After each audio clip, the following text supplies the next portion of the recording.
Well, how y'all doing today?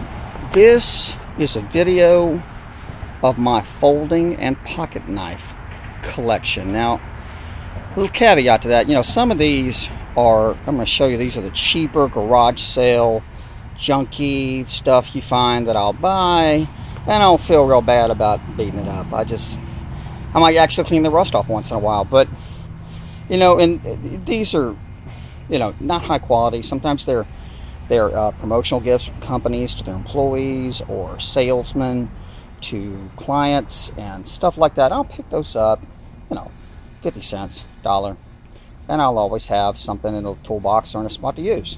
And I'll feel bad if I break it or hurt it.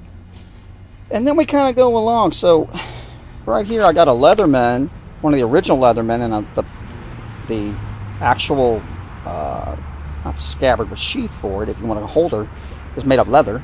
It's one of the much older ones, and bought it at a garage sale. And I couldn't talk the guy down either. I think I actually paid $10 for that. That's huge money for me. I was like, wow, that's what I paid for a Civil War dagger. That Civil War fighting knife, $10. I will do that in that case. And in that case, very nice Leatherman, practically brand new. Yeah, I did it. And I actually bought that Gerber back in the Stone Age. That might have been.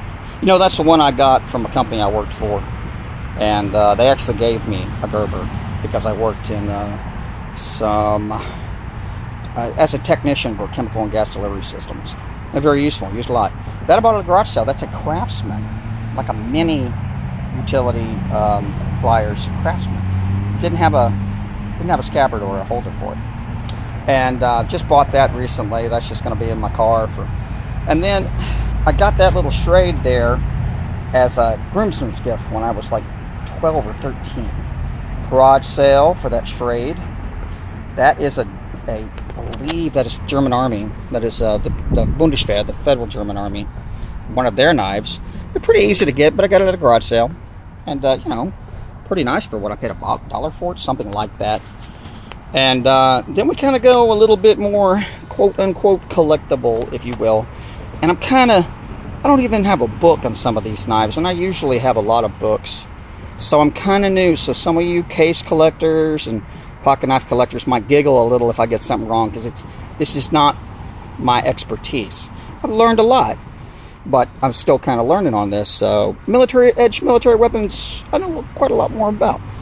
And I get that wrong on occasion. This is made by Camillus. And when I mean Camillus, I mean the original Camillus. And not this, I think they got bought by a Chinese company, and you get this garbage. This is the one that was made in upstate New York. And if I remember off the top of my head, this might have been the one that was issued to American troops, like mechanics in World War II. I'm pretty sure that's what this one is. And anybody who could please comment on that, I would greatly appreciate it. But fine knife. Got to do a little bit of I got a little work to do on it. I haven't done any restoration. Kind of worked that rust down a little bit. I don't want to pet it too bad, but got to take a little bit more off. I do.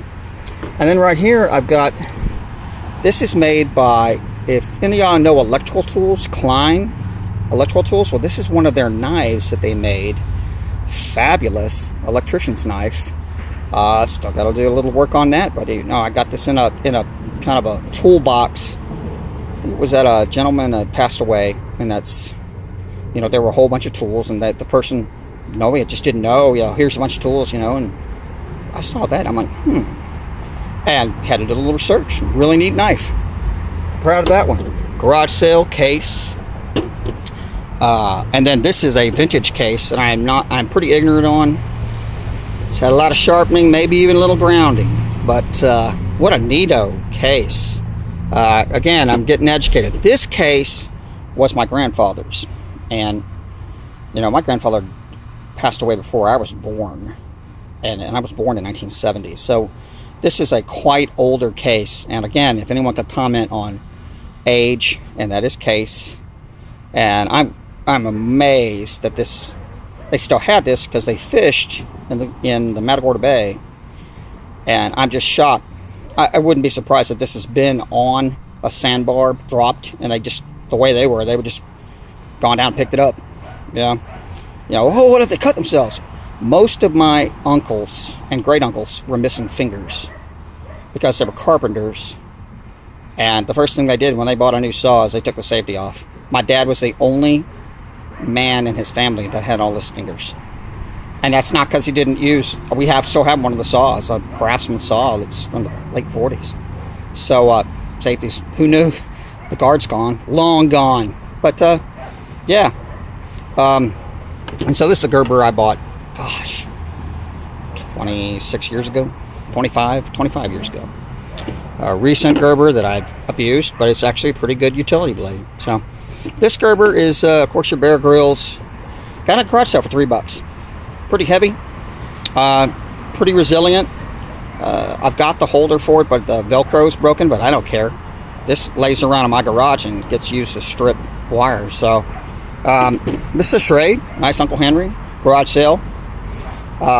This was given to me by a family friend. This is one of these butterfly knives, probably your roadside stuff. This is like one of the much older ones, before they became illegal / semi-illegal, and now they're legal again.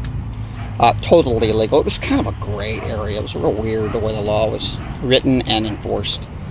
But, of course, then you got your junky garage sale use. So, there's my pocket knife and folding knife collection. And, you know, I say collection. Some of these do live in a nice tackle box in climate control, or right in the inside of my house, you know, where I can get to a good pocket knife if I need it. And then the rest of these are used and abused, is what it is. So anyway, I'm going to go head to the woods and go look for stuff. So y'all have a fine evening, and I will talk to y'all later. Have a nice one. Bye.